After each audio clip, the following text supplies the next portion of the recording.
Hi friends, ಎಲ್ಲರಿಗೂ ನಮಸ್ಕಾರ. ನಾವೇನಾದರೂ ಈ ಚಳಿಗಾಲದಲ್ಲಿ ಹೊರಗಡೆ ಹೋದಾಗ ನಮ್ಮ ಕಣ್ಣಿಗೆ ಬೀಳೋದೇನು ಬೋಂಡಾ ಬಜ್ಜಿ ಪಕೋಡ. ಸೊ ಅದೇ ಥರ ಇವತ್ತೊಂದು ಡಿಫ್ರೆಂಟಾಗಿ ಬಾಳೆಕಾಯಿ ಇಟ್ಕೊಂಡು ಪಕೋಡ ರೆಸಿಪಿನ ತೋರಿಸ್ಕೊಡ್ತೀನಿ. ಈ ವಿಂಟರ್ ಸೀಸನ್ನಲ್ಲಿ ಸಂಜೆ ಟೈಮು ಟೀ ಕಾಫಿ ಜೊತೆಗೆ ತಿನ್ನೋದಕ್ಕೆ ತುಂಬಾ ಚೆನ್ನಾಗಿರುತ್ತೆ. 10 ನಿಮಿಷದಲ್ಲಿ ಈ ರೆಸಿಪಿನ ಟ್ರೈ ಮಾಡ್ಬೋದು. ಖಂಡಿತ ಈ ರೆಸಿಪಿನ ನೀವು ಕೂಡ ಮನೇಲಿ ಟ್ರೈ ಮಾಡಿ ನೋಡಿ. ನಿಮಗೆ ಯಾವ ಥರ ಬಂತಂತ ಕಮೆಂಟ್ ಮಾಡಿ. ಹಾಗೆ ರೇಖಾ ಅಡುಗೆ ಚಾನಲ್ನ ಹೊಸದಾಗಿ ನೋಡ್ತಾ ಇದ್ದರೆ ಸಬ್ಸ್ಕ್ರೈಬ್ ಮಾಡ್ಕೊಳ್ಳಿ. ಈ ವಿಡಿಯೋ ಇಷ್ಟ ಆಯ್ತು ಅಂದರೆ ಜಾಸ್ತಿ ಲೈಕ್ ಮಾಡಿ, ನಿಮ್ಮ ಫ್ಯಾಮಿಲಿ ಫ್ರೆಂಡ್ಸ್ಗೂ ಶೇರ್ ಮಾಡಿ. ಇವಾಗ ಯಾವ ರೀತಿ ಬಾಳೆಕಾಯಿಂದ ಪಕೋಡ ಮಾಡೋದು ಅಂತ ನೋಡ್ಕೊಬರೋಣ ಬನ್ನಿ. ನೋಡಿ, ಬಾಳೆಕಾಯಿನಲ್ಲಿ ಅರ್ಧ ಮಾತ್ರ ತೊಗೊಂಡಿದ್ದೀನಿ, ಅರ್ಧ ಮಾತ್ರ ಯೂಸ್ ಮಾಡ್ಕೋಬೇಕಾಗುತ್ತೆ. ನೀವು ಫುಲ್ ಬೇಕಂದರೆ ಫುಲ್ಲು ಯೂಸ್ ಮಾಡ್ಕೋಬೋದು. ನಾನು ಇದನ್ನು ಚಿಕ್ಕ ಚಿಕ್ಕದಾಗಿ ಈ ಥರ ಕಟ್ ಮಾಡಿ ನೀರಲ್ಲಿ ಹಾಕಿಟ್ಟಿದ್ದೀನಿ. ಯಾವ ಥರ ಅಂದರೆ ಫ್ರೆಂಚ್ ಫ್ರೈ ಥರ ಈ ಥರ ಸ್ವಲ್ಪ ತೆಳ್ಳಗೆ ಮಾಡ್ಕೊಳ್ಳಿ. ಎಣ್ಣೆಯಲ್ಲಿ ಬೇಗನೆ ಫ್ರೈ ಆಗುತ್ತೆ.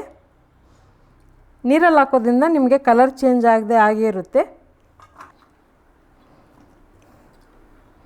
ಬಾಳೆಕಾಯಲ್ಲಿ ಕೂಡ ನಾನು ಎಷ್ಟೊಂದು ರೆಸಿಪಿ ತೋರಿಸಿದ್ದೀನಿ, ನೀವು ನೋಡಿಲ್ಲ ಅಂದರೆ ಒಂದು ಸರಿ ಚೆಕ್ ಮಾಡಿ. ಆದರೆ ನಮ್ಮ ಚಾನಲಲ್ಲಿ ಇದೇ ಫಸ್ಟು ನಾನು ಬಾಳೆಕಾಯಿನ ಯೂಸ್ ಮಾಡಿಕೊಂಡು ಈ ಥರ ಪಕೋಡ ರೆಸಿಪಿ ತೋರಿಸ್ಕೊಡ್ತಾ ಇದ್ದೀನಿ. ಹಾಗೆ ಇದ್ರ ಜೊತೆಗೆ ಒಂದು 3 ಈರುಳ್ಳಿನ ಸ್ಲೈಸಾಗಿ ಕಟ್ ಮಾಡಿ ಇಟ್ಕೊಂಡಿದ್ದೀನಿ. ಪಕೋಡಾಗೆ ಈರುಳ್ಳಿ ಇಲ್ಲ ಅಂದರೆ ನಡೆಯುತ್ತಾ, ಸೊ ಈರುಳ್ಳಿ ಹಾಕಿದ್ರೆ ಆ ಟೇಸ್ಟ್ ಕೊಡುತ್ತೆ. ನೀವು ಇದೇ ಥರ ಬಾಳೆಕಾಯಿ ಎಲ್ಲ ನಿಮ್ಗೆ ಇಷ್ಟ ಆಗಿರೋಂಥ ತರಕಾರಿಗಳು, ಎಲೆಕೋಸು, ಮಶ್ರೂಮ್ ಆ ಥರ ಎಲ್ಲ ಯೂಸ್ ಮಾಡ್ಕೊಂಡು ಮಾಡ್ಬೋದು. ಈಗ ಇದನ್ನು ಚೆನ್ನಾಗಿ ಒಂದು ಸರಿ ಮಿಕ್ಸ್ ಮಾಡ್ಕೊತೀನಿ. ಈರುಳ್ಳಿ ಎಲ್ಲ ಸ್ವಲ್ಪ ಬಿಡಿ ಆಗಬೇಕು. ಇದಕ್ಕೆ ನೀರು ಹಾಕೋಕ್ಕೆ ಹೋಗಬೇಡಿ, ಯಾಕಂದರೆ ಮತ್ತೆ ಎಕ್ಸ್ಟ್ರಾ ಬೇಕಂದರೆ ಒಂದು 2 ಸ್ಪೂನ್ ಮಾತ್ರ ಬೇಕಾಗುತ್ತೆ, ತುಂಬ ಬೇಕಾಗೋದಿಲ್ಲ. ಯಾಕಂದರೆ ಈರುಳ್ಳಿನಲ್ಲಿ ನೀರಿನಂಶ ಬಿಡುತ್ತೆ. ಜೀರಿಗೆ ಹಾಕ್ಕೊತಾ ಇದ್ದೀನಿ ಒಂದು ಅರ್ಧ ಟೀ ಸ್ಪೂನು. ಒಂದು ಅರ್ಧ ಟೀ ಸ್ಪೂನ್ ಸೋಂಪು ಕಾಳು ಹಾಕ್ಕೊತಾ ಇದ್ದೀನಿ. ಇಲ್ಲಿ 2 ಹಸಿರು ಮೆಣಸಿನ್ಕಾಯಿ ಈ ಥರ ಸ್ಲೈಸಾಗಿ ಕಟ್ ಮಾಡಿ ಹಾಕ್ಕೊತಾ ಇದ್ದೀನಿ. ಪಕೋಡಾಗೆ ಕರಿಬೇವು ಸೊಪ್ಪು ಜಾಸ್ತಿ ಹಾಕಿ ಚೆನ್ನಾಗಿರುತ್ತೆ. ಮತ್ತು ಇಲ್ಲಿ ನಾನು 1 ಟೀ ಸ್ಪೂನ್ ಆಗೋಷ್ಟು ಅಚ್ಕಾರದ ಪುಡಿ ಹಾಕ್ಕೊತಾ ಇದ್ದೀನಿ. ಖಾರ ಎಷ್ಟು ಬೇಕೋ ನೋಡಿ ಹಾಕ್ಕೊಳ್ಳಿ. ನಿಮಗೆ ಕಲರ್ ಬೇಕಂದರೆ ಕಾಶ್ಮೀರಿ ಚಿಲ್ಲಿ ಪೌಡರು ಹಾಕ್ಕೋಬೋದು. ಹಾಗೆ ಇಂಗು 1/4 ಟೀ ಸ್ಪೂನ್ ಹಾಕ್ಕೊತಾ ಇದ್ದೀನಿ. 1/4 ಟೀ ಸ್ಪೂನ್ ಅರಿಶಿನ ಪುಡಿ.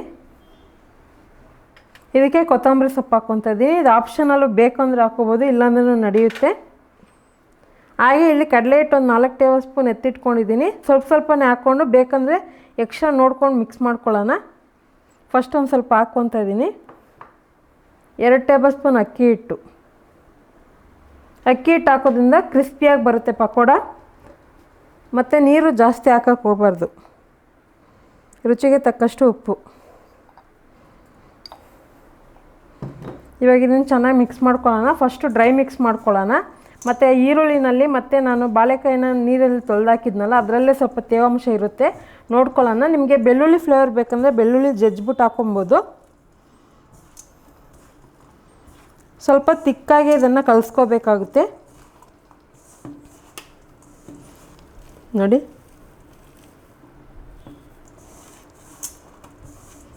ಇವಾಗ ಇದಕ್ಕೊಂದು ಸ್ವಲ್ಪ ಉಳಿದಿರೋ ಅಂಥ ಕಡಲೆ ಹಿಟ್ಟು ಹಾಕ್ಕೊಂಡ್ಬಿಡ್ತೀನಿ ನಾನು. ಇದಕ್ಕೆ ನೀರು ಸ್ವಲ್ಪನೇ ಹಾಕಿ ಚಿಮ್ಸ್ಕೊಳ್ಳೋಣ ಈ ಥರ. ಜಸ್ಟ್ ಇವಾಗ ಒಂದು 2 ಸ್ಪೂನ್ ಹಾಕ್ಕೊಂಡಿದ್ದೀನಿ. ಆಮೇಲೆ ನೋಡ್ಕೊಂಡು ಮತ್ತೆ ಬೇಕಂದ್ರೆ ಹಾಕ್ಕೊಳ್ಳೋಣ.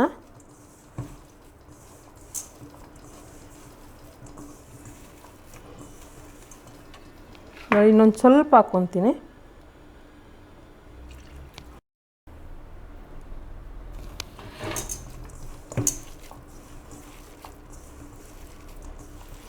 ನೋಡಿ, ಅದ ಕರೆಕ್ಟಾಗಿ ಬಂದಿದೆ.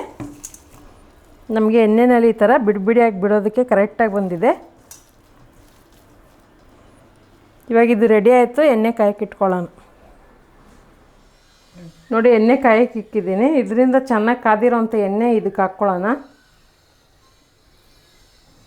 ಒಂದು 2 ಟೇಬಲ್ ಸ್ಪೂನ್ ಆಗೋಷ್ಟು ಹಾಕ್ಕೊಂಡು ಮಿಕ್ಸ್ ಮಾಡ್ಕೊಳ್ಳೋಣ. ಸ್ಪೂನಲ್ಲಿ ಮಿಕ್ಸ್ ಮಾಡ್ಕೊಳ್ಳಿ, ಎಣ್ಣೆ ಬಿಸಿ ಇರುತ್ತೆ.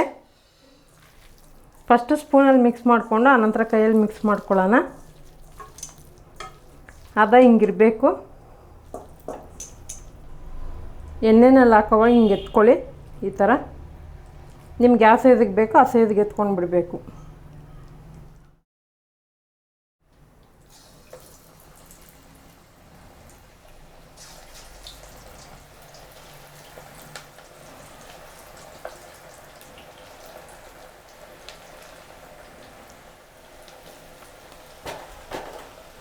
ನೋಡಿ ಎಣ್ಣೆನೆಲ್ಲ ಹಾಕಿದ್ದೀನಲ್ಲ, ಹಾಕೋವಾಗ ಜಾಸ್ತಿ ಕ್ವಾಂಟಿಟಿನಲ್ಲಿ ಹಾಕೋಕೆ ಹೋಗ್ಬೇಡಿ, ಕಡಿಮೆ ಕ್ವಾಂಟಿಟಿ ಹಾಕಿ.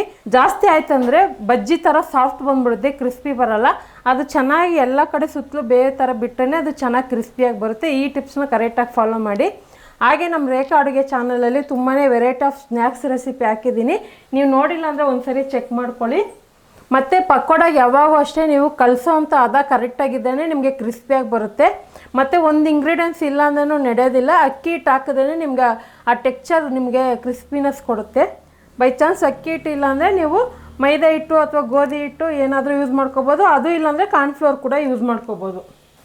ನೋಡಿ ಸ್ವಲ್ಪ ಎಣ್ಣೆಯಲ್ಲಿ ನೊರೆ ಅಂಶ ಕಡಿಮೆ ಆಗಿದೆ, ಯಾವಾಗೂ ಹಾಕಿದ ತಕ್ಷಣ ತಿರ್ಗ್ಸೋಕೆ ಹೋಗ್ಬೇಡಿ. ಕೆಲವೊಂದು ರೆಸಿಪಿಗೆ ಹಾಕಿದ ತಕ್ಷಣ ತಿರ್ಗಿಸ್ಕೋಬೇಕಾಗುತ್ತೆ, ಕೆಲವೊಂದಕ್ಕೆ ಒಂದು 2 ನಿಮಿಷ ಬಿಡಬೇಕಾಗುತ್ತೆ. ಇವಾಗ ನೋಡಿ ಸ್ಪೂನಿನ ಸಹಾಯದಿಂದ ನಾನು ಈ ಥರ ಮಾಡ್ಕೊತಾ ಇದ್ದೀನಿ.